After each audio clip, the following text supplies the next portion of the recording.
இவ்வாறு நேர் மற்றும் ஓர் இவ்வாறு நேர் நிகழ்ச்சியில் உங்களை அன்போடு சந்திப்பது ஜே சந்திரா.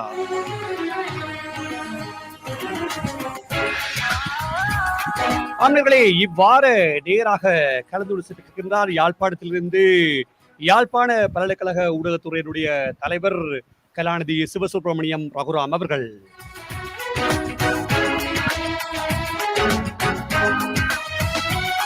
ஆண்களே, கலாநிதி ரகுராம் அவர்கள் நவீன தொழில்நுட்ப உதவியோடு இணைந்திருக்கிறார். அவரை இப்பொழுது வான் அலைகள் நினைத்துக் கொள்ள இருக்கின்றேன். வணக்கம் திரு ரகுராம் அவர்களே. வணக்கம் ஜெயச்சந்திரா, எப்படி இருக்கிறீர்கள்? நலமே இருக்கிறோம். நலம். ஆமாம் நேர்களே, கலாநிதி சிவசுப்பிரமணியம் ரகுராம் அவர்கள் தெல்லிப்பளை யூனியன் கல்லூரியிலே கல்வி கற்று உயர்தரத்தை முடித்துக் கொண்டு பின்னர் தன்னுடைய துறையை ஊடகத்துறையோடு மாற்றிக்கொண்டு தற்பொழுது கலாநிதி பட்டத்தையும் பெற்றுக்கொண்டு யாழ்ப்பாண பல்கலைக்கழகத்தில் ஒரு ஊடகத்துறையினுடைய ஒரு முதல் தலைவராக இருக்கின்றார். அவரிடமே உதவி விடுவோம். ரகுராம், எனக்கு ஒரு கேள்வி ஆரம்பிக்கின்றது. இந்த துறையை நீங்கள் விரும்பி தெரிவு செய்து கொண்டீர்களா அல்லது தற்செயலாக அல்லது வேறு யாருடைய வற்புறுத்தலின் காரணமாக தெரிவு செய்து கொண்டீர்களா? இல்ல, இந்த துறை என்னோட உயிரோடு கலந்ததுதான். என்னுடைய சிறு வயதில் இருந்தே நான் ஊடகத்துறைக்குள் நுழைய வேண்டும் என்ற ஒரு ஆர்வம் இருந்தது. சிறு வயதில் இருந்த எழுத்தாற்றல், சில அறிக்கை எடுக்கின்ற ஆற்றல் எல்லாமே இருந்தது. அதற்கு களம் அமைப்பதாக என்னுடைய முதலாவது பணிகள் அமைந்தது. என்னை மீண்டும் அந்த சூழலுக்குள் என்னை ஆழமாக இட்டு செல்ல உதவியதாக இருந்தது. முதலிலே குறிப்பாக நான் யாழ்ப்பாணத்தில் இயங்கி வந்திருக்கக்கூடிய ஈழநாதம் பத்திரிகையிலே நான் என்னுடைய ஆரம்ப கால பத்திரிகை துறை ஊடகத்துறை என்ற முதலாவது அனுபவத்தை பெற்றுக்கொண்டது முதலாக இன்று வரைக்கும் அந்த துறையிலிருந்து விலகாமல் அந்த துறையினோடு விசுவாசமாகவும் சந்தோஷமாகவும் ஒரு முழு உயிர்ப்புடனும் இயங்கக்கூடிய மாதிரி இருக்கிறது ஜெயச்சந்திரா. நிச்சயமாக. அதாவது நேர்களுக்கு தெரிந்திருக்கும் ஈழநாதம் பத்திரிகை போர்க்காலத்தில் உருவாகி இருந்த ஒரு அருமையான பத்திரிகையா இருந்தது.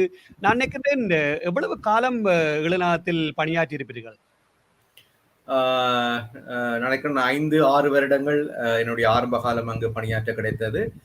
நல்லதொரு அனுபவத்தை தந்தது. குறிப்பாக நீங்களே குறிப்பிட்டது போல போர்க்காலத்திலே ஒரு ஊடகவியலாளராக பணிபுரிவது என்பது மிகுந்த சவால். நினைக்கிறேன், அந்த எப்போதும் சொல்வார்கள் ஒரு பழமொழி ஒன்று, எப்போதுமே இந்த புயல் அடிக்கிற கடலிலே பயணிக்கும் போதுதான் நல்ல மாலுமிகள் உருவாவார்கள் என்று நினைக்கிறேன். அப்படிப்பட்ட ஒரு நெருக்கடி காலத்திலே நான் ஊடகவியலாளராக பணிபுரிந்தமைதான் நினைக்கிறேன் இன்ற வரைக்கும் எங்களை அந்த துறையோடு இயங்க வைத்திருக்கிறது, உறுதியாகவும் பயணிக்கவும் வைத்திருக்கிறது. நிச்சயமாக. அதாவது அந்த காலகட்டத்தில் ரகுராம், நீங்க ஒரு இளம் பையன், இளம் கன்று பயமறியாது என்ற வகையிலே ஒரு போராட்ட காலத்தில் ஒரு ஊடகத்தில் இருப்பது என்பது ஒரு பல சவால்கள், உயிர் போகலாம் அல்லது எத்தனையோ அச்சுறுத்தல்கள் எல்லாம் இருக்கலாம், அதையெல்லாம் தாண்டி நீங்க உருவாகியிருக்கிறீர்கள். இப்ப சொல்லுங்களேன், அப்பொழுது உங்களுக்கு இந்த இயற்கை உங்களுக்கு பட்டறிவு மட்டும்தான் இருந்திருக்கும். பின்பு எப்படி உங்களுடைய அறிவு சார்ந்த ரீதியாக உங்களை மாற்றிக்கொண்டீர்கள்? எங்கு இந்த கலாநிதி பட்டங்கள் அல்லது உங்களுடைய மேலத்தைய படிப்பலை பற்றி சொல்லுங்களேன் நேர்களுக்காக. உண்மையிலே நான் யாழ்ப்பாணத்திலிருந்து மக்கள் இடம்பெறுவதற்கு முதல் ஈழநாதம் பத்திரிகையிலே இணைந்திருந்தேன். ஒரு உதவி ஆசிரியராக, செய்தி ஆசிரியராக அங்கு பணியாற்றும் போது வன்னிக்கு இடம்பெற வேண்டிய ஒரு சந்தர்ப்பம் கிடைத்தது. உங்களுக்கு தெரியும், அந்த முழுமையாக குடநாட்டிலிருந்து வன்னிக்கு இடம்பெயர்ந்தோம். அப்போது நான் ஈழநாதம் பத்திரிகையை வன்னிக்கு இடம்பெறும் போது அந்த பத்திரிகையோடு எங்களுடைய பயணமும் நடந்தது. அந்த நேரத்திலே ஈழநாதம் பத்திரிகையிலே ஆசிரியராக இருந்த ஜெயராஜ் அண்ணா, ராதேன் அண்ணா போன்றவர்கள் எங்களை அப்படியே ஒரு புடம் போட்டு வளர்த்து தந்தார்கள். அந்த வளர்ச்சி தான் உண்மையிலேயே இந்த பத்திரிகை துறைக்குள் எப்படியாவது நாங்கள் சாதிக்க வேண்டும் என்ற ஒரு ஆதங்கத்தை தந்தது. ஒவ்வொரு இடமாக நாங்கள் இடம்பெயர்ந்திருந்தோம். ஜெயந்தி நகராக இருக்கலாம், பிறகு பழைய முருகண்டியாக இருக்கலாம், கரிப்பட்ட முறிப்பாக இருக்கலாம், பிறகு புதுக்குடியிருப்பாக இருக்கலாம். அந்த பத்திரிகை எங்கெங்கெல்லாம் சென்றதோ அந்த இடங்களுக்கெல்லாம் நாங்கள் சென்றோம். மக்களுக்கு செய்தியை சொல்ல வேண்டும் என்ற ஒரு கடப்பாடு, அந்த நேரத்தில் இருந்த தேவை எல்லாவற்றையுமே அந்த அந்த சவால் மிகுந்த காலத்தில் அவற்றையெல்லாம் பெரிதாக பொருட்படுத்தாமல் பணியாற்ற கிடைத்தது. அந்த காலகட்டத்தில் தான் ஒரு கட்டத்திலே நீங்கள் சொன்னது போல பட்டறிவின் மூலமாக நாங்கள் கற்றுக்கொண்டவற்றை ஏதோ ஒரு விதத்திலே நாங்கள் ஒரு அறிவு சார்ந்தும் ஒரு முறை சார்ந்த கல்வியினூடாகவும் தொடர வேண்டும் என்ற ஒரு ஆர்வம் இருந்த போது இலங்கையிலே அதற்கான வாய்ப்புகள் குறைவாக இருந்தமையினால் நான் தமிழ்நாட்டை தெரிவு செய்தேன். தமிழ்நாட்டுக்கு உண்மையிலே சொன்னால் அதுவும் ஒரு துணிகர பயணம். கடல் வழியாக செல்ல வேண்டி இருந்தது. கடல் வழியாக சென்று அங்கு தரையிறங்கி அங்கு உண்மையில எனக்கு கிடைத்த முதலாவது ஒரு முறை சார்ந்த கல்வி ஒரு ஒரு என்ன சொல்றது ஒரு சந்தர்ப்பம் என்று சொன்னால் அது லொயலா கல்லூரி தந்தது. சென்னை பல்கலைக்கழகத்துடன் இணைந்து இருக்கக்கூடிய லொயலா கல்லூரி இந்தியாவிலே மிக தரமான கல்லூரி. இயேசு சபையினர் நடத்தப்படுகின்ற கல்லூரி. நினைக்கின்றேன் அந்த விஷுவல் கம்யூனிகேஷன் என்று சொல்லப்படுகின்ற காட்சி தொடர்பாடலை தென்னாசிய நாடுகளிலேயே முதலாவதாக ஆரம்பித்து வைத்த கல்லூரியாக அது இருந்தது. அந்த கல்லூரியிலே நான் பட்ட படிப்பை படிக்கக்கூடிய வாய்ப்பு கிடைத்தது. அங்கு எங்களுக்கு மிக பெரும் ஆசான்கள், உண்மையிலேயே இந்த ஜெஸ்விட் பிரீஸ்டா தெரியும் தானே உங்களுக்கு, அந்த அளவு கட்டுப்பாடும் அந்த அளவு ஒரு நெறி சார்ந்த வகையிலும் எங்களுக்கு கல்வி புகட்டுவார்கள். அருட்தந்தை ராஜநாயகமாக இருக்கலாம், அப்படி அருட்தந்தையர்கள் எல்லாருமே எங்களுக்கு அந்த நேரத்திலே பெரிய உதவி செய்தார்கள். அவர்களுடைய அந்த வழிநடத்தலிலே கற்றுக்கொண்ட கல்வி என்பது எங்களை உண்மையிலே ஒரு ஊடகவியலாளர் என்பதை விட ஒரு முழு மனிதனாக எங்களை உருவாக்கி தந்தது. அந்த இடத்திலே எனக்கு இந்த விஷுவல் கம்யூனிகேஷன்ல எங்களோடு சினிமா துறை சார்ந்த நிறைய நண்பர்களும் படித்தார்கள். ஏனென்றால் அந்த விஷுவல் கம்யூனிகேஷன்ல படிச்சுட்டு சினிமா துறைக்குள் நுழைவது என்பது ஒரு அன்றைய காலத்திலே ஒரு ட்ரெண்டாக இருந்தது, ஒரு பெரிய போக்காகவும் இருந்தது. மிகப்பெரிய நட்சத்திரங்கள் எல்லாம் அங்கு படித்தார்கள். அதுவும் ஒரு பெருமைக்குரியது. விஜயாக இருக்கலாம், அல்லது விஜய் ஆண்டனியாக இருக்கலாம், நிறைய பேர் அதுல இருந்து ஜே.எம். ரவியாக இருக்கலாம், பல பேர் அந்த எங்களுடைய விஷுவல் கம்யூனிகேஷன் பயணத்திலே சேர்ந்தவர்கள். அதற்கு பிறகு நான் முதுகலை பட்டத்தை பயின்றேன் மதுரை காமராஜர் கல்லூரியில பல்கலைக்கழகத்திலே. அதற்கு பிறகு மீண்டும் நாடு திரும்பி என்னுடைய பணிகளை ஆரம்பித்த போதுதான் எனக்கு பிறகு பல்கலைக்கழகத்துடனான அனுபவம் கிடைக்கப்பட்டது. பல்கலைக்கழகத்தில் இணைந்த பிறகுதான் நான் கலாநிதி பட்ட படிப்பை குறிப்பாக யூசிங் தமிழ் ஃபோக் மீடியா இன் டெவலப்மெண்ட் கம்யூனிகேஷன், அந்த அபிவிருத்தி தொடர்பாடல் துறையிலே தமிழ் நாட்டார் ஊடகங்களை எப்படி பயன்படுத்துவது என்பதை பற்றின ஒரு கலாநிதி பட்ட ஆய்வுக்காக நான் முனைப்பாக இருந்தேன். ஒரு வகையில் அந்த ஃபியூஷன் என்று சொல்வார்களே, ஒரு துறை சார்ந்த ஊடகவியலனாக ஆரம்பித்து பிறகு ஒரு ஊடகத்துறை சார்ந்த கல்வியாளனாக வளர வேண்டிய ஒரு வாய்ப்பு கிடைத்தது என்று சொல்லலாம். நிச்சயமாக. அதாவது பயணத்தினுடைய முடிவு தெரிந்து கொண்டு போவதை விட அந்த பயணத்தோடு நீங்கள் பயணித்தபடியால் உங்களுக்கு இலவாக அடையக்கூடிய அதற்கு நினைக்கிறேன். இப்ப ரவுராம், எனக்கு ஒரு கேள்வி இருந்தால், அது பின்னர் யாழ்ப்பாண பல்கலைக்கழகத்தில் சொல்லுவாங்க எக்ஸ்ட்ரா மியூரல் ஸ்டடிஸ் முறை தொழில் சார்ந்த ரீதியாக சில திட்டங்கள் அந்த போர்க்கால பகுதியில் பேராசிரியர் பாலச்சந்திரன் பிள்ளையார்களால் பேராசிரியர் சிவச்சந்திரன் அவர்களெல்லாம் இருந்து ஆரம்பித்தது எனக்கு ஞாபகம் இருக்கின்றது.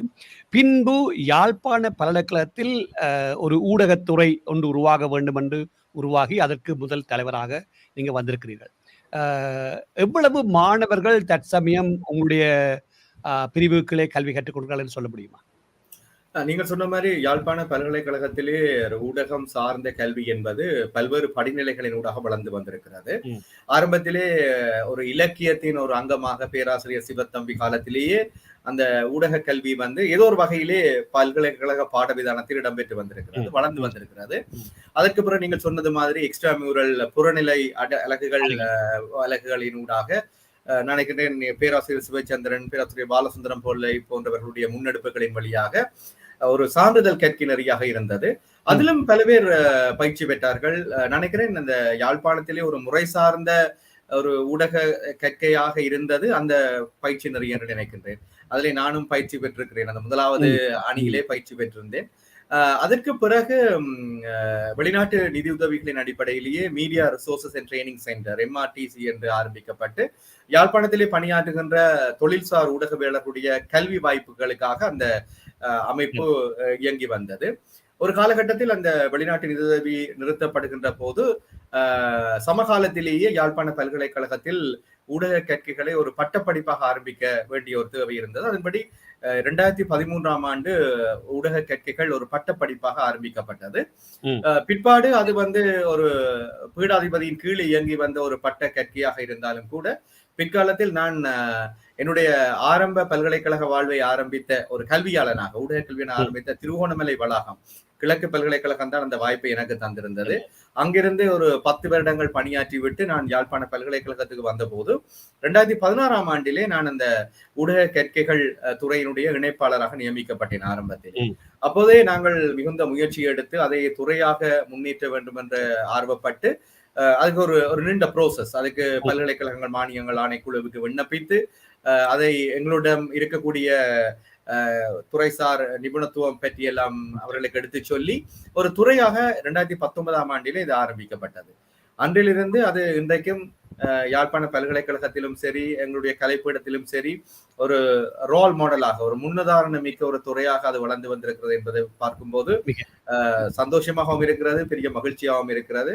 மாணவர்கள் நிறைய பேர் கேட்கிறார்கள். நீங்கள் மாணவர்களை பற்றி கேட்டீர்கள்.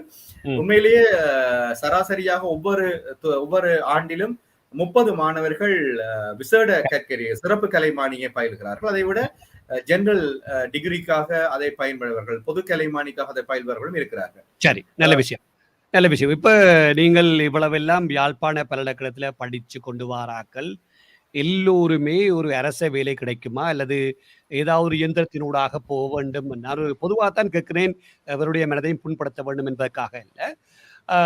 இந்த விஷுவல் கம்யூனிகேஷன் அல்லது உங்களுடைய மீடியா துறை அல்லது ஊடகத்துறையோடு கற்பவர்களுக்கான வேலை வாய்ப்பு என்பது எப்படி இருக்கும்? அல்லது நீங்கள் அவர்களுக்கான பயிற்சிகள் பட்டறைகளை உங்களுடைய பாட விதானங்களோடு இணைத்து கொண்டு செல்கிறீர்களா? இரண்டாவது 3 கேள்வியை சேர்த்து கேட்கிறேன். அதாவது இந்த படித்து முடிந்து வருகின்ற மாணவர்களுக்கு யாழ்ப்பாணத்தில் வேலை கிடைக்கிறதுக்கான வாய்ப்புகள் இருக்குமா அல்லது அவர்களே தேடி அலைந்து வேலையை கொடுத்துக் கொள்ள வேணுமா? 3 பெருங்கல்விகள். உண்மையிலேயே மாணவர்களுக்கு இந்த துறையினூடாக அவர்களை கொண்டு வர வேண்டும் என்று சொன்னால் நாங்கள் ஒரு துறை சார்ந்த ஒரு தொழில்வாண்மை மிக்க ஒரு கற்கையாக இதை உருவாக்க வேண்டும். ஒரு ப்ரொஃபஷனல் கோர்ஸாக இருக்க வேண்டும். அதிலே நாங்கள் மிக கவனமாக இருக்கிறோம். எங்களுடைய பாடத்திட்டம் எல்லாமே நினைக்கின்ற இன்றைக்கு இலங்கையில் இருக்கக்கூடிய ஏனைய பல்கலைக்கழகங்கள் கூட தங்களுடைய ரெஃபரன்ஸுக்கு எங்களுடைய பாடத்திட்டத்தை எடுத்துக்கொள்கிறார்கள். ஏனென்றால் அந்த தியரிட்டிக்கல் ஃபவுண்டேஷன் என்பது முதல் 2 வருடங்கள்லையும், பிறகு பிராக்டிக்கல் செஷன்ஸ், பிராக்டிக்கல் எக்ஸ்போஷர், அதுக்கு பிறகு ப்ரொஃபஷனல் எக்ஸ்போஷர் என்று அந்த ஒரு படிமுறை வளர்ச்சியாக நாங்கள் வைத்திருக்கிறோம். அச்சு ஊடகங்கள், இலத்திரனியல் ஊடகங்கள், புதிய ஊடகம் என்று சொல்லப்படுகின்ற நியூ மீடியா, இவை யாவற்றையும் இணைத்து நாங்கள் இந்த பயிற்சிகளை வழங்குகின்றோம். இந்த ஊடக கற்கைகள் பட்ட பயிற்சி நெறி என்பது உண்மையிலேயே அந்த 3 துறைகளின் ஊடாகவும் வளர்ந்து வருகிறது. இதுல இந்த பாடங்களை நாங்கள் அறிமுகப்படுத்தும் போது மாணவர்களுக்கும் சரி, இந்த தொழில்சார் நிலைமைகளிலும் என்ன வாய்ப்புகள் இருக்கிறது என்பதை நாங்கள் கவனமாக கருத்தில் எடுத்துத்தான் செய்கின்றோம். அதற்கேற்றபடி நீங்கள் குறிப்பிட்டது போல தனியே விரிவுரை மண்டபங்களுக்குள் மாத்திரமல்லாது நிறைய செயலமர்கள் பயிற்சிகளை நாங்கள் மாணவர்களுக்கு வழங்கி வருகிறோம். ஆனால் நீங்கள் குறிப்பிட்ட ஒரு கேள்வி, அது பெரிய ஒரு சாபக்கேடான கேள்விதான். ஏனென்றால் ஊடகத்துறை சார்ந்து மேற்குலகில் இருக்கக்கூடிய வாய்ப்புகள் போல இலங்கையில் இல்லை. அதை நாங்கள் ஒத்துக்கொள்ளத்தான் வேண்டும். இலங்கையில் நாங்கள் இவ்வளவு மீடியா இவ்வளவு பெருசாக வளர்ந்திருந்தாலும், அதுவும் குறிப்பாக யாழ்ப்பாணம் இந்த செகண்ட் மீடியா ஹப் என்று சொல்வார்கள். கொழும்புக்கு பிறகு இலங்கையிலே 2ஆவதாக இருக்கக்கூடிய ஒரு ஊடக தளம் யாழ்ப்பாணம். நீண்டகால பாரம்பரியத்தை கொண்ட ஊடக பாரம்பரியத்தை கொண்ட யாழ்ப்பாணத்தில் கூட உண்மையில் ஒரு சராசரியாக ஒரு அரசாங்க அலுவலர் தன்னுடைய முதல் சம்பளத்தை பெறுகின்ற அளவுக்கு கூட ஊடகவியலாளர்கள் சம்பளத்தை பெறுவதிலே பெரிய சிக்கலை எதிர்கொண்டு இருக்கிறார்கள். ஊடக நிறுவனங்கள் கூட தங்கள் அளவிலே எவ்வளவு தூரம் எங்களுடைய ஊடகவியலாளர்களை பயன்படுத்த முடியுமோ பயன்படுத்தி விட்டு ஒரு கருவேப்பிலையாக மீண்டும் வெவ்வேறு ஆட்களை எடுக்க இந்த போக்கு என்பது பரவலாக இருக்கிறது. அதேவேளை அரசாங்க ஊடக நிறுவனங்களில் கூட தமிழர்கள் வேலைக்கு அமர்த்தப்படுவது என்பது மிக கடினமானது, உங்களுக்கு தெரியும் என்று நினைக்கிறேன். அவ்வாறான சூழலிலே எங்களுடைய மாணவர்களை நாங்கள் அவர்களுக்குரிய பொறுப்புகள் அல்லது அவர்களுக்குரிய தொழில் வாய்ப்புகளை பெற்றுக் கொடுப்பது என்பதிலே நாங்கள் மிகுந்த சிரமங்களை தான் எதிர்கொண்டு வருகிறோம். ஆனாலும் மாணவர்களை நாங்கள் ஊக்குவிக்கின்றோம். எங்களுடைய மாணவர்களுக்கு தொழில்சார் பயிற்சிகள், அவர்களுக்கான இன்டர்ன்ஷிப் எல்லாமே யாழ்ப்பாணத்தை விட்டு இன்றைக்கு விலகி கொழும்பிலும் நாங்கள் வழங்கி வருகிறோம். ரூபாவாய்டி கூட்டுத்தாபனம், ITN, MTV, government information department, SLBC என அது பரவலாக நாங்கள் மாணவர்களை அனுப்பி நாங்கள் அவர்களுக்கான பயிற்சிகளை வழங்குகிறோம். இந்த இடத்துல ஒன்றை குறிப்பிட வேண்டும் என்று சொன்னால், உண்மையிலே எங்களிடம் பயிற்சி பெற்ற மாணவர்கள், பட்டதாரிகளாக வந்த மாணவர்கள் சில பேர் நல்ல ரோல் மாடல்ஸாக, ஒரு முன்மாதிரிகளாக உருவாகி இருக்கிறார்கள். ஒரு மாணவி எல்லாம் குளோபல் பிரஸ் என்று சொல்லப்படுகின்ற சர்வதேச ஊடக நிறுவனத்திலே இலங்கை நினைக்கின்ற யாழ்ப்பாணத்திலேயே மிக அதிகமாக ஒரு ஊடகவியலாளர் பெறுகின்ற சம்பளம், ஒரு மாதாந்த நிரந்தர சம்பளத்தை பெறுகின்ற ஒரு ஊடகவியலாளராக அவர் இருக்கின்றார். அவருடைய படைப்புகள் உலக அளவிலே சென்று கொண்டிருக்கின்றன. அதே போல மாணவர்களை தங்கள் அளவில் புதிய ஊடகத்தை பயன்படுத்தி அவர்களை முனைப்பாக தொழில் வாய்ப்புகளை பெறுவதிலும் ஒரு செல்ஃப் எம்ப்ளாய்மெண்ட்லையும் நாங்கள் அறிமுகப்படுத்தி இருக்கிறோம். குறிப்பாக ஒரு ஜெஃப்னா கேலரி என்ற ஒரு யூடியூப் சேனலை ஆரம்பித்திருக்கக்கூடிய 4ஆம் வருட மாணவர்கள் இன்றைக்கு ஒரு ஊடக என்ன சொல்றது ஒரு சிறு முதலாளிகளாகவே மாறி இருக்கிறார். மாதாந்தம் லட்சக்கணக்கிலே அவர்கள் தங்களுக்குரிய வருமானத்தை பெறக்கூடிய நிலைமை இருக்கிறது. அப்படியாக நாங்கள் எதெல்லாம் எங்களுடைய மாணவர்களுக்கு வாய்ப்பு கிடைக்குமோ அவற்றையெல்லாம் நோக்கி நாங்கள் நகர்ந்து கொண்டிருக்கிறோம். நல்ல விஷயம். இப்ப நாங்கள் பார்த்திருக்கிறோம் ஜெயவர்தனபுர பல்கலைக்கழகம் மட்டும்தான் இந்த பட்டய கணக்கறிஞர்கள் அல்லது சில நிறுவனங்களோடு இணைந்து ஒரு ஆன் த ஜாப் ட்ரைனிங் அதை பல்கலைக்கழகத்தில் படிக்கிற பொழுதே ஒரு பயிற்சியை கொடுப்பது வழக்கம். ஆகவே நீங்கள் செய்வது ஆச்சரியமாக இருக்கிறது, சந்தோஷமாக இருக்கின்றது. பாராட்டுக்கள் கலாநிதி ரகுராம். என்றால் இப்படியான பயிற்சிகளை கொடுக்கின்ற பொழுது மாணவர்களுக்கும் ஒரு ஒரு ஒரு உத்வேகம் ஒன்று வரும். அதே வேளையில் தொழில் வாய்ப்பு என்று வருகின்ற பொழுது ஐடியனோ ஒரு உபவாயினியோ அல்லது தனியார் தொலைக்காட்சியோ அல்லது இலத்திரனியல் ஊடகமோ ஒரு முன்னுரிமை வழங்கக்கூடிய வாய்ப்புகள் அவர்களுக்கு கிடைக்கும்.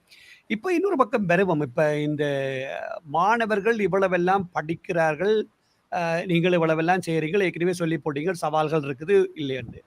இப்போ உங்களுக்கு யூனிவர்சிட்டி கிராண்ட் கமிஷன், அதாவது மானியங்கள் ஆணைக்குழு ஒவ்வொரு வருடம் 20-30 பேரை வருவார்கள் என்றால் ஒரு காலப்போக்கில் இன்னொரு 5 வருடம் பார்த்தீங்கன்னா கிட்டத்தட்ட உங்களோட மாணவர்கள் வந்து ஒரு 1000 பேர் இருப்பார்கள். அதாவது நான் என்ன சொல்ல வரேன்னா பொருளியல் ரீதியாக உங்களுடைய இருக்கின்ற சப்ளை அல்லது ஒரு வளங்கள் கூடவாக இருக்கும், இங்க இருக்கின்ற கேள்வி டிமாண்ட் குறைவாக இருக்கும். அது நீங்கள் தட்டி கழித்து சொல்ல முடியாது. யாழ்ப்பாணத்துக்கு ஒரு பல்கலைக்கழகத்துக்கு ஒரு பாரம்பரியம், அது ஒரு குடும்பமான பல்கலைக்கழகம். மேரிய பல்கலைக்கழகங்களை விட இங்கு படிப்பது என்பது வந்து எல்லோருக்கும் தெரியும், எல்லாரும் இங்கே படிச்சுதான் வாரன்னு சொல்லி. அப்ப இது எப்படி பார்க்க போறீங்க? உங்களோட பார்வையில என்ன நடக்க போகுது? இன்னொரு 5 வருடத்துல கிட்டத்தட்ட ஒரு 1500-2000 ஊடகவியலாளரை நீங்க ப்ரொடியூஸ் பண்ணி வெளியில விட்டுருவீங்க. என்ன நடக்கும்? அதுக்கு என்ன செய்ய போறீங்க? ஒரு விஷனா, ஒரு தொலைநோக்குல இல்ல இதுல என்னென்றால் தனியா ஊடகவியலாளர்களை மாத்திரம் உருவாக்குவது மாத்திரம் எங்கள் நோக்கம் இல்ல. இது உண்மையில இது ஒரு பர்சனாலிட்டி டெவலப்மெண்ட். நீங்க பாத்தீங்கன்னா இப்ப ஒரு துறையினூடாக கற்று வெளியே வரும்போது அந்த துறையினூடாக பெற்றுக்கொள்கிற அறிவு என்பது அவருடைய ஆளுமையையும் அதிகரிக்கக்கூடியதாக இருக்கும். இப்ப நினைக்கிறேன் இங்கு படித்திருக்கக்கூடிய மாணவர்கள் ஊடகவியலாளராக வருகிறார்கள். அவர்களுக்கு நான் ஏற்கனவே சொன்னது மாதிரி புதிய புதிய துறைகளை அறிமுகப்படுத்துறோம். இப்ப எல்லாம் இலங்கை பல்கலைக்கழகங்களிலேயே கிராபிக் டிசைனிங், அனிமேஷன் டெக்னிக்ஸ் போன்ற டிஜிட்டல் பிலிம் மேக்கிங் சார்ந்த பயிற்சிகளையும் அவர்கள் முக்கியமான பாட அலகுகளாகவே நாங்கள் உள்வாங்கி இருக்கின்றோம். அப்ப இந்த வழியிலே வந்து எங்களுடைய அந்த ஸ்கோப் ஆஃப் அந்த கிராஜுவேட்ஸ் வந்து உண்மையிலே பறந்திருக்கிறது. தனியே அச்சு ஊடகங்கள் மாத்திரம் இல்லாமல் இலத்திரனியல் ஊடகங்களிலே புதிய ஊடகங்களிலே பணியாற்றக்கூடியவர்களாக வெவ்வேறு தளங்களிலே தங்களை கொண்டு செல்லக்கூடியவர்கள். இப்போ நீங்க உங்களுக்கு தெரிய வேண்டும், கம்யூனிகேஷன் அண்ட் மீடியா ஸ்டடிஸ் தொடர்பாடல் ஊடக கற்கலும் என்ற ஒரு பாடம் பாடசாலைகளிலே காபோத சாதாரணத்திலும் உயர்தளத்திலும் அறிமுகப்படுத்தப்பட்டிருக்கிறது. அங்கு ஆசிரியர்களாக நிறைய பேர் தேவையாக இருக்கிறார்கள். இலங்கையிலே ஆர்டிஐ சட்டம் கொண்டு வரப்பட்டிருக்கிறது. அந்த வகையிலே தகவல் அலுவலர்களாக வேலை செய்ய நிறைய பேர் தேவையாக இருக்கிறார்கள். பப்ளிக் ரிலேஷன்ஸ் பொதுமக்கள் தொடர்பு அதிகாரிகளாக வேலை செய்ய நிறைய பேர் தேவையாக இருக்கிறார்கள். ஆகவே நாங்கள் எங்களுடைய மாணவர்களை தனித்து ஊடகவியலாளர்களாக மாத்திரமல்லாது அவர்கள் எங்கெங்கெல்லாம் பொருந்தக்கூடிய வகையில் தங்களுக்குரிய வாய்ப்புகளை பெறுகிறார்களோ அங்கெல்லாம் அவர்கள் மிளிரக்கூடிய வகையிலே ஒரு அடிப்படை கட்டுமானத்தை நாங்கள் வழங்குகிறோம். இப்ப இந்த முறை எங்களுடைய பட்டதாரிகளாக வந்த மாணவர்கள் துறை சார்ந்து டெவலப்மெண்ட் ஆபீசர்ஸாக அரசாங்க அலுவலகங்களிலே பணிக்கமர்த்தப்பட்டார்கள். ஆனால் அங்கு சென்றதன் பின்னர் அவர்களுடைய திறமை, அவர்களுடைய ஊடக படைப்புகளை உருவாக்கும் திறமை, அறிக்கையிடும் திறமை, அவருடைய இருக்கக்கூடிய டெக்னிக்கலாக அவர்களுடைய ஸ்கில்ஸ் எல்லாமே அறிக்கப்பட்டு அவர்களை ஏதோ ஒரு வழியிலே ஊடகத்துறை சார்ந்த பணிகளிலே கச்சேரிகளிலும் மாவட்ட செயலகங்களிலும் உதவி அரசாங்க அலுவலர்கள் பிரிவுகளிலும் கூட அவர்கள் உள்வாங்கி இருக்கிறார்கள். ஆகவே சென்ற இடமெல்லாம் இந்த கல்வி அவர்களுக்கு ஏதோ ஒரு விதத்திலே அவர்களுக்கு உதவி செய்யத்தான் இருக்கும். நிச்சயமாக. ஆம்நேர்களே, ஒரு சிறு இடைவேளைக்கு பின்னர் மீண்டும் இணைத்துக் கொண்டிருக்கிறேன். நேர்களே, நீங்களும் இந்த நிகழ்ச்சியில் உலகத்தின் எந்த மூலையில் இருந்தாலும் கூட கலந்து சிறப்பிக்கலாம். இந்த நிகழ்ச்சியானது சிட்னி நேரம் திங்கட்கிழமைகளில் இரவு 9:30 மணிக்கு ஒலிபரப்பாகும். அதே வேளையில் இந்த நிகழ்ச்சி வெள்ளிக்கிழமைகளில் ஆஸ்திரேலிய சிட்னி நேரம் 12:45 மறு ஒலிபரப்பு செய்யப்படும் என்பதையும் நேர்களுக்கு அறிய தருகின்றோம். இந்த நிகழ்ச்சியில் கலந்து கொள்ள விரும்பினால் நீங்கள் என்னுடன் தொடர்பு கொள்ளலாம். நீங்கள் தொடர்பு கொள்ள வேண்டிய மின்னஞ்சல் முகவரி atbcsongs@hotmail.com என்பதையும் உங்களுக்கு மீண்டும் அறிய தருகின்றோம். இப்ப ரவுராம் இன்னொரு பக்கத்துக்கு போவோம். இப்ப நீங்கள் நான் ஏற்கனவே குறிப்பிட்டது போலவே உங்களோடு பயணித்தவன் ஒரே பாடசாலையில் உண்டு. அதோடு உங்களை மீறே கண்டவன் இந்த பத்திரிகையோடு இருந்தபடியால் அந்த பட்டறிவு எல்லாம் சேர்ந்து உங்களுடைய துறையில் நீங்கள் இந்த மேத்ஸோட தியரி சொல்வது போலவே ஒரு உயர்ந்த நிலைக்கு வந்து விட்டீர்கள். அது என்னென்றால் உங்களுடைய முயற்சி. இப்ப யாழ்ப்பாணத்திலே இருக்கிற ஊடகவியலாளர்கள்ல குறிப்பிடக்கூடிய அளவுக்கு ஒரு இளம் தலைமுறையோடு வாழ்ந்து வந்த ஒரு அனுபவசாலி நீங்கள் இருக்கிறீர்கள். இதே வேளையில இவ்வளவு இந்த போராட்ட காலத்திலே இருந்து மரணித்த பல திறமையான ஊடகவியலாளர்கள் எல்லாருடைய சிறப்புகளை அல்லது அவருடைய திறமைகளை பல வளர்ந்து வருகின்ற ஊடகவியலாளருக்கு அல்லது படித்துக் கொண்டவர்களுக்கு தெரியாமல் இருக்கலாம். இவற்றையெல்லாம் நீங்கள் ஆவணப்படுத்தி அல்லது இவற்றையெல்லாம் இந்த மாணவர்களுக்கு சொல்லக்கூடிய வாய்ப்பு அல்லது அவற்றை சேகரித்து வைக்கக்கூடிய அல்லது அவருடைய பதிவுகளை இப்போ உதாரணமாக தராக்கியோ அல்லது நிமலராஜனோ அல்லது லசந்த விக்ரமசிங்கோ அவருடைய விடயங்கள் எல்லாவற்றையும் வைத்திருக்கக்கூடிய சந்தர்ப்பம் அல்லது தெளிவுபடுத்தக்கூடிய மாணவர்களுக்கு சொல்லக்கூடிய வாய்ப்புகள் இருக்கிறதா? நிச்சயமா. இப்ப உண்மையிலேயே ஒரு ஒரு ப்ரொஃபஷனலாகவும் ஒரு அகாடமிக்காகவும் இருக்கின்றபடியினாலே இப்ப என்னுடைய கற்பித்தல் பணிகளிலேயே என்னுடைய ஒரு முறை சார்ந்த ஒரு மெத்தடாலஜியாகவே நான் அதை வைத்திருக்கிறேன். எப்போதும் மாணவர்களை ஒரு பிராக்டிக்கல் ஓரியன்டா ஒரு ப்ரொஃபஷனல் ஓரியன்டா தான் நான் கற்பிப்பதும் அவர்களோடு கலந்துரையாடுவதும்.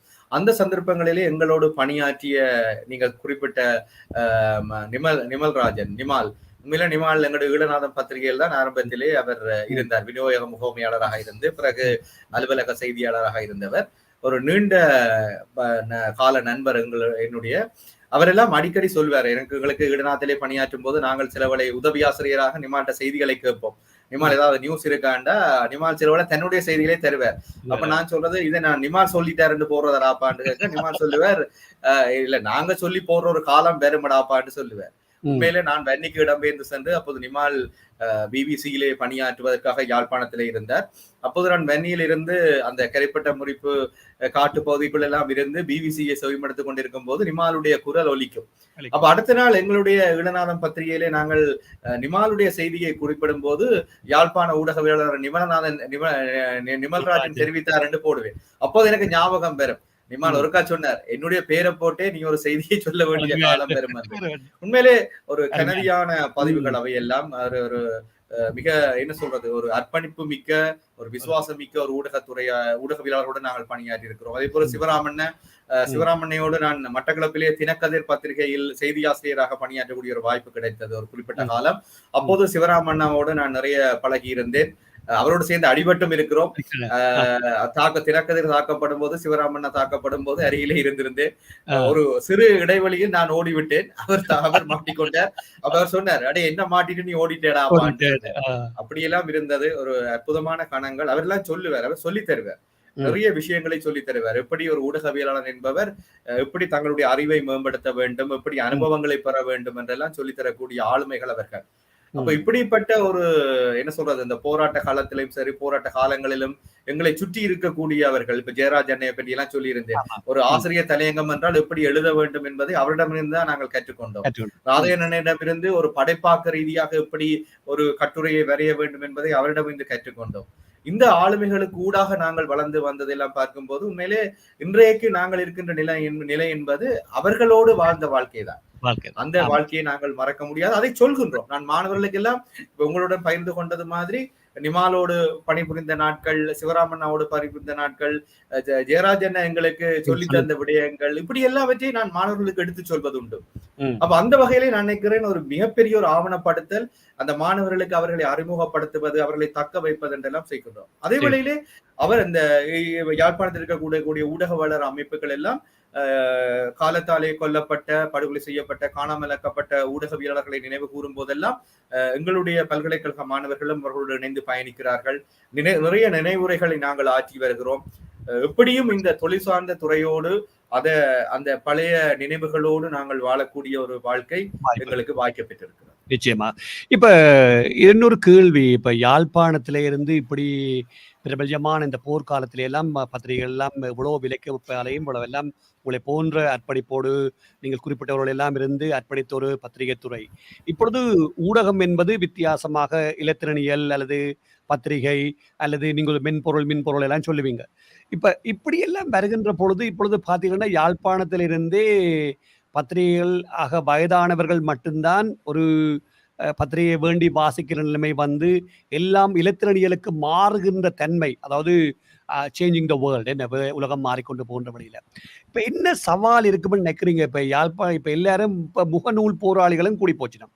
இப்ப எல்லாரும் தமிழ் எழுத தெரியுமாண்டா, முகநூல் எழுதி அதை வச்சு செய்தியை இன்னொரு இடத்துல கொடுக்கிறவருக்கும் வந்திருக்குது. நான் பிழையா சொல்லவில்லை, சொல்கின்றேன்.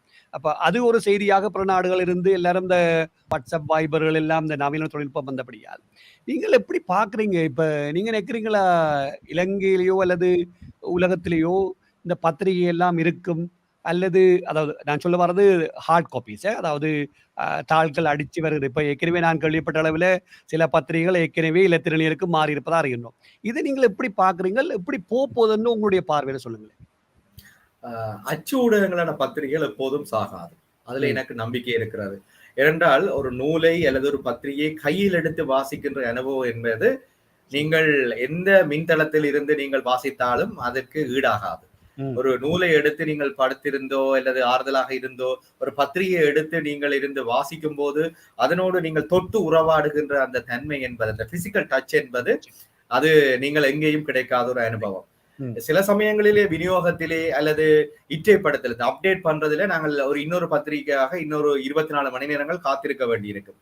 அதற்காகத்தான் நாங்கள் ஓடிக்கொண்டிருக்கிற நாங்களும் தொடரிணை செய்தி ஊடகங்களுக்கூடாக, ஆன்லைன் நியூஸ் போர்ட்டல்ஸுக்கூடாக நாங்கள் எங்களை செய்திகளை பெறுவதற்கு மாறி இருக்கிறோம். ஆனாலும் இன்றைக்கும் கூட செய்திகளை உறுதிப்படுத்துவதற்கு யாழ்ப்பாணத்திலே இந்த பேப்பர்ல வந்திருக்கா என்றுதான் கேட்கிற வழக்கம் இருக்கிறது.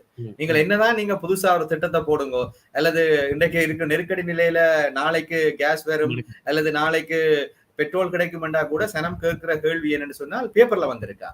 இந்த பேப்பர்ல பிளாக் அண்ட் ஒயிட்ல வரும்போதுதான், அந்த கருப்பு வெள்ளை அச்சுக்கள்ல அது வரும்போதுதான் அது நம்பகத்தன்மையை பெறுகிறது. ஆகவே நான் நினைக்கவில்லை அந்த பத்திரிகைகளுடைய அந்த தொடர்பாடல் ஊடகமாக அது எடுத்துக்கொள்ளப்படுகின்ற அந்த முக்கியத்துவம் குறைவடைவதற்கு வாய்ப்பில்லை. ஆனால் அதனுடைய விநியோகம் அல்லது புதிய புதிய ஊடகங்கள் எங்களுக்கு கிடைக்கும் போது எங்கள் தேவைகளுக்கு ஏற்றபடி நாங்கள் அவற்றை நாட வேண்டி இருக்கிறது.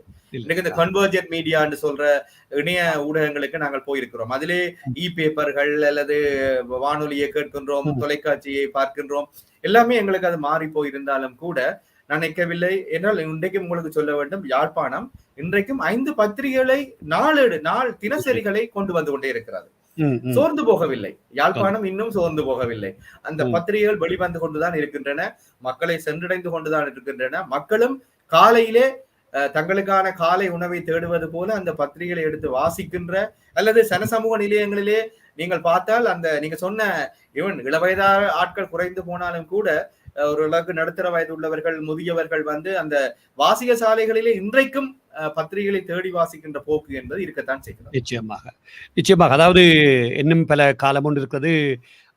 யாழ்ப்பாணம் ஆரிய குளத்துக்கு பக்கத்திலே ஒரு வாசிக சாலை இருக்கும். இந்த 90களில் தனியார் வகுப்புகளுக்கு வருபவர்கள் எல்லோரும் இடைவெளி நேரத்தில் அந்த இடத்துக்கு சென்றுதான் பத்திரிகை வாசித்த காலங்கள் இருக்கிறது.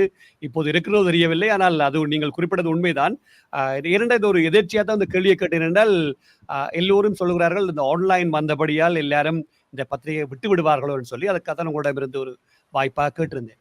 இப்ப இன்னொரு கேள்வி வருகிறது என்றால், இப்பொழுது நீங்கள் பணியாற்றிய காலத்தில் பெண் ஊடகவியலாளர்களுடைய எண்ணிக்கை மிக மிக குறைவு.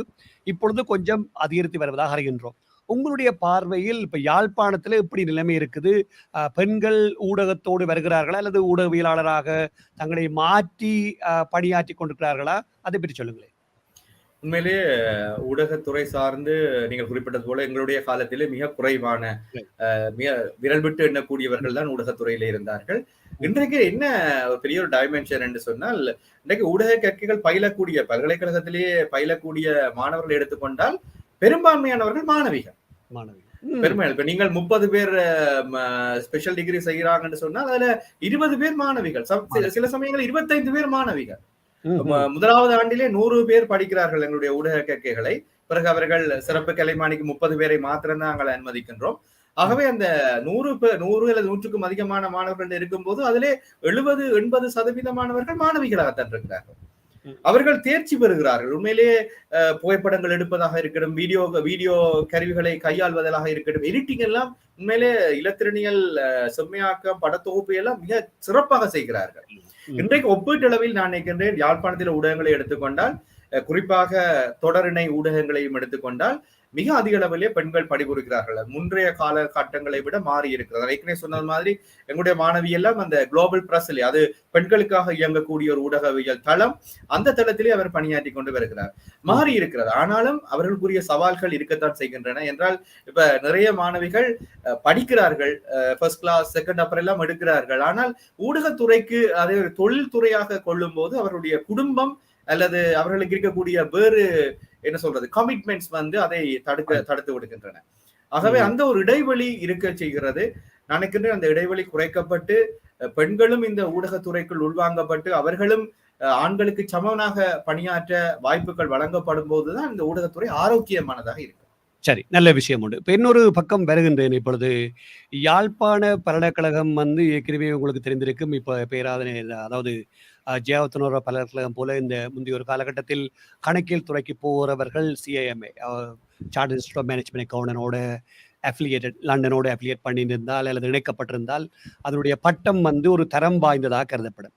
உங்களுடைய ஊடகத்துறை சம்பந்தமான பட்டம் ஏதாவது ஒரு பல்கலைக்கழகத்தோடு இணைக்கப்பட்டு அல்லது ஒரு தரம் வாய்ந்ததாக இந்த யாழ்ப்பாண பல்கலைக்கழகத்தில் ஊடகத்துறையில் கல்வி கற்று பட்டம் வெளியிட்டு வருகிறவருக்கு ஒரு உலகத்தரத்திலான ஒரு உத்தரவாதம் கிடைக்கக்கூடிய வகையில உங்களுடைய பல்கலைக்கழகம் அல்லது உங்களுடைய துறை ஏதாவது முயற்சிகள் எடுத்திருக்கிறதா?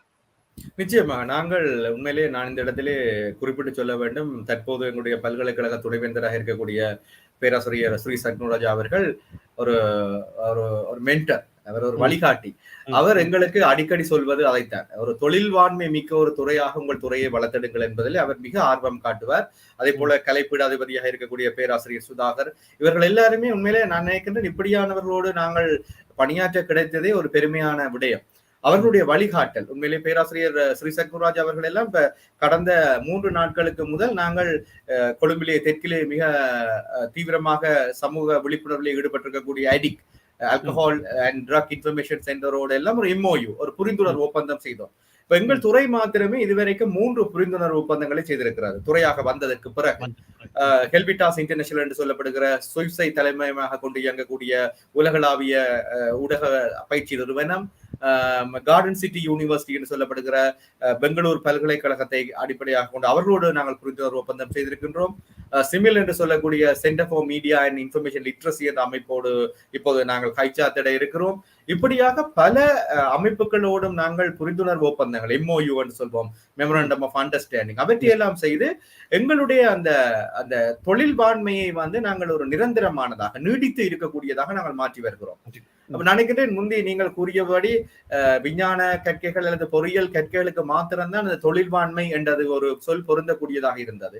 நாங்கள் இன்றைக்கு அதை கலைப்பீடத்துக்கும் கொண்டு வந்திருக்கின்றோம். கலைப்பீடத்திலே ஒரு ஊடக கற்கைகள் துறை, என்னுடைய கனவு கூட அதுதான், ஒரு தொழில்வாண்மை மிக்க ஒரு துறையாக அது உருவாக வேண்டும். நிச்சயமாக. அருமையிலும் அருமை. அதைத்தான் ஒரு கேள்வியா கேட்டிருந்தேன். இன்னொரு கேள்வி கேட்கலாம் போயிருக்கிறது, ஆனால் நேரங்களையும் பார்த்து கொண்டிருக்கின்றேன். அதே வேளையில இப்ப ஊடகத்துறையில் நீங்கள் பணியாற்றியிருந்தீர்கள், அது மிகவும் ஒரு கஷ்டமான காலம். இப்பொழுது இலங்கையில் இந்த நிலைமைகள் இருந்தாலும் கூட யாழ்ப்பாண ஊடகவியலாளருக்கு அல்லது பொதுவான கேள்வி, துறை சார்ந்ததுக்கு அப்பாலே நீங்களும் ஒரு ஊடகவியலாளராகவும் இருக்கின்றபடியால் பாதுகாப்பு, அதாவது சொல்வார்களே ஊடகவியலாளருக்கான ஒரு ஒரு அடையாள அட்டையை காட்டினா அதற்கான மரியாதை அல்லது பாதுகாப்பு இப்பொழுது இலங்கையில் இருக்கின்றதா அல்லது இல்லையா அல்லது அசாதாரணமாக இருக்கிறதா, அதை பற்றி சொல்லுங்களேன். உண்மையிலே முன்பு இருந்த காலகட்டங்களிலே ஊடகங்களுடைய குரல்கள் நசுக்கப்பட்டன, ஒடுக்கப்பட்டன, பல்வேறு துன்பங்களுக்கும் துயரங்களுக்கும் ஊடகவியலாளர்கள் ஆளாக்கப்பட்டார்கள், படுகொலை செய்யப்பட்டார்கள், காணாமலாக்கப்பட்டார்கள், தாக்கப்பட்டார்கள், இப்படி பல வகையான அச்சுறுத்தல்களுக்கு அவர்கள் ஆளாகி இருந்தார்கள். ஆனால் இன்றைக்கு எங்களுடைய ஊடக குரல்கள் உலகின் மோடுகளை எட்டி இருக்கின்றன. இன்றைக்கு ஒரு ஊடகவியலர்கள் தாக்கப்படுவதாக இருந்தால் அதை உடனடியாகவே உலக ஊடகங்களுக்கு எடுத்துச் செல்வது ஆக இருக்கட்டும், அல்லது உலக ஊடக அமைப்புகள் அதற்காக குரல் கொடுப்பதாக இருக்கட்டும், இன்றைக்கு ஒப்பீட்டளவிலே அதிகரித்திருக்கிறது. அதே போல தெற்கிலே இயங்கக்கூடிய சுயாதீனமான ஊடகவியலாளர்கள், நடுநிலையான ஊடகவியலாளர்கள் யாழ்ப்பாண ஊடகவியலரோடு மிக நெருக்கமான தொடர்புகளை வைத்திருக்கிறார்கள். அப்ப இப்போது முந்தி இருந்த மாதிரி ஒரு தனித்து இருக்கக்கூடிய நிலைமை இல்லை. ஆனாலும் கூட ஊடகவியலர்கள் ஊடகங்களுக்காக, ஊடக பணிகளுக்காக களங்களுக்கு செல்லும் போது அவர்கள் அவர்கள் கண்காணிக்கப்படுவதும், ஒரு வகையில் அவர்களுடைய சில பணிகளுக்கு படையினர் தரப்பில் இருந்து இடையூறுகள் மேற்கொள்ளப்படுவதும் இன்றைக்கும் இருக்கத்தான் செய்கிறது. சில சந்தர்ப்பங்களிலே ஊடகவியலர்கள் மிரட்டப்படுவது கூட இடம்பெற்று வருகிறது. ஆனால் ஒப்பீட்டளவிலே இன்றைக்கு மற்றது நான் இன்னொன்றையும் குறிப்பிட்டு சொல்ல வேண்டும், இன்றைக்கு ஊடகவியலர்கள் ஒரு திரட்சியாக தங்களுக்கான அமையங்களையும் அமைத்திருக்கிறார்கள். இப்ப யாழ்ப்பாணத்தில் கூட ஊடக அமையம் இயங்கிக் கொண்டிருக்கிறது. அதே போல ஊடக அமைப்புகளினுடைய செயலாற்றலும் இன்றைக்கு அதிகரித்திருக்கிறது. ஆகவே இந்த சாதாரணமாக தொட்டுவிட்டு போகக்கூடிய ஒரு நிலைமை இல்லை. ஆனால் நிலைமை எப்படி இருக்கும் என்று எங்களுக்கும் தெரியாது. ஆனாலும் இந்த ஊடகவியலர் மத்தியிலே இன்றைக்கும் நல்ல ஒரு துணிச்சல் மிகுந்த இளம் ஊடகவியலர்கள் இருக்கத்தான் செய்கிறார்கள். இப்ப நான் ஒரு கேள்வியாக கேட்கிறேன், நீங்களும் தொட்டு சென்றபடியால் மீண்டும் ஒரு கேள்வி. இப்ப அமையம் ஒரு கமிட்டி அல்லது ஒரு இணைப்பு, இது இலங்கையில் உள்ள அனைத்து ஊடகவியலாளரும் இணைந்ததாக ஏதாவது அமைப்பு இருக்கிறதா? அதாவது அவருடைய பாதுகாப்பு அல்லது அவருடைய தொடர்புகள் அல்லது அவருடைய செயற்பாடுகள் சம்பந்தமாக இலங்கையில் உள்ள அனைத்து, அதாவது மொழி சார்ந்து இல்லாமல் தமிழ் சிங்களம் என்று இணைந்ததாக ஒரு ஏதாவது அமைப்பு இருக்கிறதா? இல்ல, அப்படி சொல்ல முடியாது. இப்ப பல்வேறு அமைப்புகள் தங்கள் அளவிலே ஒரு திரட்சியாக பணியாற்றி கொண்டுதான் இருக்கின்றன. உழைக்கும் ஊடகவியலர் அமைப்பாக இருக்கலாம் தெற்கிலே, அல்லது இலங்கை தமிழ் ஊடகவியலர் ஒன்றியமாக இருக்கலாம், அல்லது யாழ்ப்பாண ஊடகவியலர் அமையமாக இருக்கலாம். அதே போல கிளிநொச்சியிலே இன்றைக்கு ஆரம்பிக்கப்பட்டிருக்கிறது, முல்லைத்தீவிலே ஆரம்பிக்கப்பட்டிருக்கிறது, வவுனியாலே ஆரம்பிக்கப்பட்டிருக்கிறது, கிழக்கிலே மட்டக்களப்பு திருகோணமலையிலே கூட ஊடகவியலர் அமையங்கள் ஆரம்பிக்கப்பட்டிருக்கின்றன. இவை தனித்து அந்தந்த பிரதேசங்களுக்கு இயங்கினாலும் கூட அவர்களுடைய ஒரு வேலை பின்னல் இருக்கிறது, ஒரு நெட்வொர்க் இருக்கிறது. அப்ப அந்த ஒரு விடயம் என்று வரும்போது அனைவரும் ஒரு திரட்சியாக தங்களுடைய ஊடக சுதந்திரத்திற்காக ஒருவருக்கொருவர் சளைத்ததாக இல்லாமல் ஒன்று திரண்டு குரல் கொடுக்கக்கூடிய ஒரு நிலைமையும் இருக்கிறது. ஆனாலும் நினைக்கிறேன் இப்படி ஒரு அந்தந்த இடங்களிலே இயங்குவது கூட ஒரு வகை நல்லம். ஏனென்றால் அந்த இடத்தில் இருக்கக்கூடிய ஊடகத்துறை ஊடகவியலர்கள் இயங்குவதற்கு அது இன்னும் அதிகமான வாய்ப்பை தரும். அதே வேளையிலே ஒரு பொதுமைப்பட்ட பரப்பிலும் இயங்கக்கூடிய ஒரு வேலை பின்னல் எப்போதும் இருப்பதையும் நாங்கள் அவதானிக்க முடியும். இப்ப உங்களுடைய தற்சமயம் ஒரு துறை தலைவராக, இணைப்பாளராக இருந்து துறை தலைவராக யாழ்ப்பாண பல்கலைக்கழகத்தினுடைய ஊடகத்துறைக்கு இருக்கிறீர்கள். இன்னொரு 5 அல்லது 10 வருடத்தில் ஒரு விஷன், உங்களுக்கு ஒரு மிஷன் கோல் ஆப்ஜெக்டிவ் எல்லாம் இருக்கும். நீங்கள் ஒரு கலாநிதியாக இருக்கின்றபடியால் இந்த பல்கலைக்கழகத்தை நீங்கள் எப்படி கொண்டு போக வேண்டும் அல்லது எங்க கொண்டே விட வேண்டும் என்று உங்களுடைய காலத்தில் எண்ணத்தை வச்சிருக்கிறீர்கள்? ஊடக கல்வி என்பது பல நிலைப்பட்டது. இப்ப நாங்கள் வழங்குவது ஊடகம் சார்ந்த பல்கலைக்கழக கல்வி. இதே போல நாங்கள் இப்போது ஊடகவியலாளர்களுக்கான high diploma in media studies, அதாவது பல்கலைக்கழக அனுமதி பெற தவறிய அல்லது வெளியிலே இயங்கிக் கொண்டிருக்கக்கூடிய ஊடகவியலருக்கான high diploma in media studies என்ற ஒரு பகுதி நேர பயிற்சியை வழங்கி வருகிறோம். பல்கலைக்கழகமே அதுக்கான ஹை டிப்ளோமா பட்டத்தையும் வழங்குகிறது. இதே போல ஊடக விளங்கறிவு, மீடியா லிட்ரசி, அதாவது ஊடகத்திலே நடைபெறுகின்ற விடயங்களை, ஊடகங்களை ஆரோக்கியமாக ஆக்கபூர்வமாக உள்வாங்குவதற்கு மக்களை தயார்படுத்த வேண்டிய ஊடக விளங்கறிவு. அந்த விளங்கறிவு என்ற வார்த்தையை அறிமுகப்படுத்தியவர் பேராசிரியர் சிவத்தம்பி.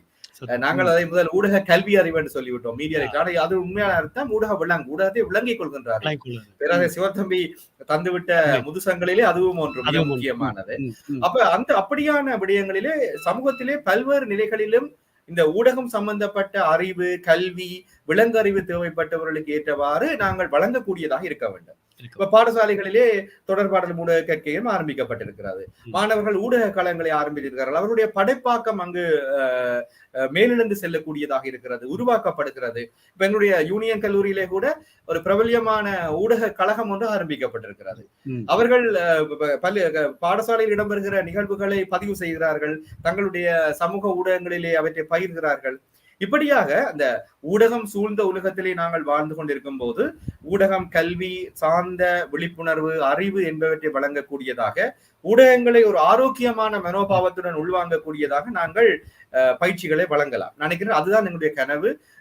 ஒரு ஸ்கூல் ஆஃப் மீடியா ஸ்டடிஸ் இன்னைக்கு அது டிபார்ட்மெண்டாக இருக்கிறது நினைக்கிறேன். மேற்கு நாடுகளிலே அந்த ஸ்கூல் என்ற ஒரு கான்செப்ட் இருக்கிறது. ஒரு ஆய்வு மையமாக நாங்கள் உருவாக வேண்டும். பயிற்சிகளை எல்லோருக்கும் வழங்கக்கூடிய ஒரு மையமாக ஒரு ஸ்கூல் ஆஃப் மீடியா ஸ்டடிஸ் உருவாகமாக இருந்தால் அதுதான் எங்களுடைய உயர்நிலை கனவாக இருக்கும் என்று நினைக்கின்றேன். நிச்சயமாக அருமையான நான் நினைக்கின்றேன். அது உங்களுடைய கனவை நீங்கள் நனவாக்கித்தான் செல்வீர் நினைக்கிறேன். அது நனவாக்கூடிய திறமையும் ஆற்றலும் உங்களிடம் இருக்கிறது என்று நான் முற்றுமுழுதாக நம்புகிறேன் ரவுராம். நன்றி நன்றி. இப்ப நிறைவாக ஒரு கேள்வி. இந்த நிகழ்ச்சியை பார்த்து கொண்டிருப்பினம் இல்ல கேட்க இருப்பினம் இந்த முகநூல்ல போய் கொண்டிருக்குது, யூடியூப்ல வரப்போகுது. இந்த நிகழ்ச்சியை பார்த்து கொண்டிருக்கிற ஆட்களுக்கு நீங்கள் இந்த ஊடகம் சம்பந்தமாக அல்லது ஒரு ஊடகவியலாளர் என்ற சம்பந்தமாகவோ அல்லது ஒரு துறை தலைவர் சம்பந்தமாகவோ என்ன சொல்ல விரும்புகிறீர்கள்? உண்மையில பெரிய என்ன சொல்றது வைட் ஸ்ப்ரெட் ஆடியன்ஸ் நீங்க கேட்டுக்கொண்டிருக்கார்கள், பரந்த அளவினார்கள். நாங்கள் ஊடகங்களை நுகரும் போது ஒரு திறனாய்வின் அடிப்படையில விமர்சன அடிப்படையிலே நுகர பழக வேண்டும் என்றால் இன்றைக்கு எங்களுடைய வாழ்க்கை ஊடக பண்பாடு மீடியா கல்ச்சராக மாறி இருக்கிறது. குறிப்பாக தமிழிலே வரக்கூடிய திரைப்படங்கள் அவை சொல்லி தருகிற விடயங்கள் வாழ்க்கை அந்த ஸ்டைல் எல்லாமே இன்றைக்கு ஊடகங்கள் எங்களுக்கு சொல்லி தருகின்றன, அபிப்பிராயங்களை உருவாக்குகின்றன, ஒப்பீனியன் மேக்கிங் என்று சொல்வோம். அப்ப இவற்றையெல்லாம் உருவாக்குகின்ற நிலையிலே எங்களுடைய கருத்தியல்களிலே மிக அதிகமாக அந்த ஊடகங்கள் தாக்கத்தை செலுத்துகின்ற நிலையிலே ஒரு விமர்சன ரீதியான மனப்பான்மையை நாங்கள் வளர்க்க வேண்டும். ஊடகங்களை நுகர்வதிலே எந்த பிழையும் இல்லை. ஆனால் எப்படி நுகர வேண்டும், எதை நுகர வேண்டும், இந்த பொம்பார்ட்மெண்ட் ஆஃப் இன்ஃபர்மேஷன் என்று சொல்வார்கள். இன்றைக்கு அந்த தகவல் குண்டு மலையாக பொழிக்கிறது. ஆனால் எதை நான் உள்வாங்க வேண்டும், எப்படி உள்வாங்க வேண்டும், எப்படி பயன்படுத்த வேண்டும், இந்த விழிப்புணர்வு எங்களுக்கு தேவையாக இருக்கிறது. நாங்கள் ஒவ்வொருவரும் பொறுப்புணர்வுடன் இப்ப நாங்கள் சமூக ஊடகங்களில் நீங்கள் குறிப்பிட்டீர்கள் அந்த சிட்டிசன் ஜேர்னலிசம் எல்லாருமே ஊடகவியலராக வரக்கூடிய வாய்ப்பு கிடைத்தது. ஒரு வகையில் இது சந்தோஷமான விஷயம். ஒரு பெரிய ஊடக சுதந்திரத்தை அது தந்திருக்கிறது. ஆனால் இந்த ஊடக சுதந்திரம் கட்டவிழ்த்து விடப்பட்ட ஒரு கலாச்சாரத்துக்கு எங்களை கொண்டு போகக்கூடாது. ஆகவே மிகுந்த பொறுப்புணர்வுடன் ஒரு சமூக நலனை அடிப்படையாக கொண்டு நாங்கள் ஊடகங்களை பயன்படுத்த வேண்டும், நுகர வேண்டும். அதுதான் ஒரு நல்ல ஊடக பண்பாட்டை உருவாக்கும். நிச்சயமாக அருமையில மேனவை. அதாவது நீங்கள் குறிப்பிட்டது முற்றிலும் உண்மை. சமூக பொறுப்போடு எல்லோரும் இந்த ஊடகத்தை நுகர்ந்து அதாவது உள்வாங்கினோம் என்றால் எந்த ஒரு பிரச்சனையும் வராது, நாங்களும் பயணிக்கக்கூடியதாக இருக்கும்.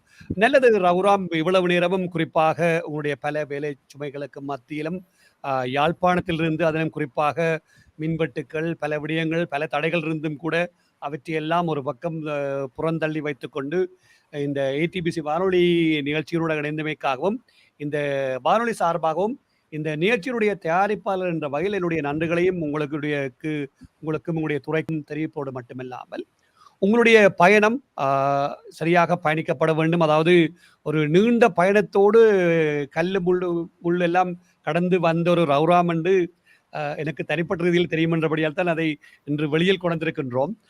அப்படியான பயணத்தில் வந்த பட்டறிவோடு இருக்கின்ற உங்களுக்கு இன்னும் நீங்கள் நினைத்த கனவை நனவாக்க வேண்டும் என்றும் இந்த வானொலி சார்பாக எங்களுடைய நன்றிகளையும் வாழ்த்துக்களையும் உங்களுக்கு தெரிவித்துக் கொள்கின்றோம்.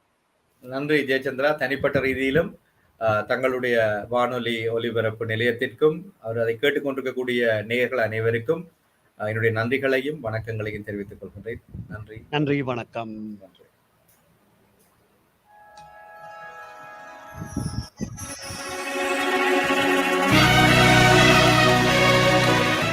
நீங்கள் இதுவரை கேட்டு ரசித்த நிகழ்ச்சி இவ்வாறு நேர். இவ்வாறு நேராக கலந்து சிறப்பித்திருந்தார் யாழ்ப்பாண பல்கலைக்கழகத்தினுடைய ஊடகத்துறையினுடைய தலைவர் கலாநிதி சிவசுப்பிரமணியம் ரகுராம் அவர்கள். மற்றொரு நிகழ்ச்சியில் உங்கள் அனைவரையும் சந்திக்கும் வரை இனிய வாழ்த்துக்களும் வணக்கங்களுக்கு கூறி விடை பெற்று செல்லும் நான் உங்கள் அன்பின் AJ ஜெயச்சந்திரா. வணக்கம் நேயர்களே.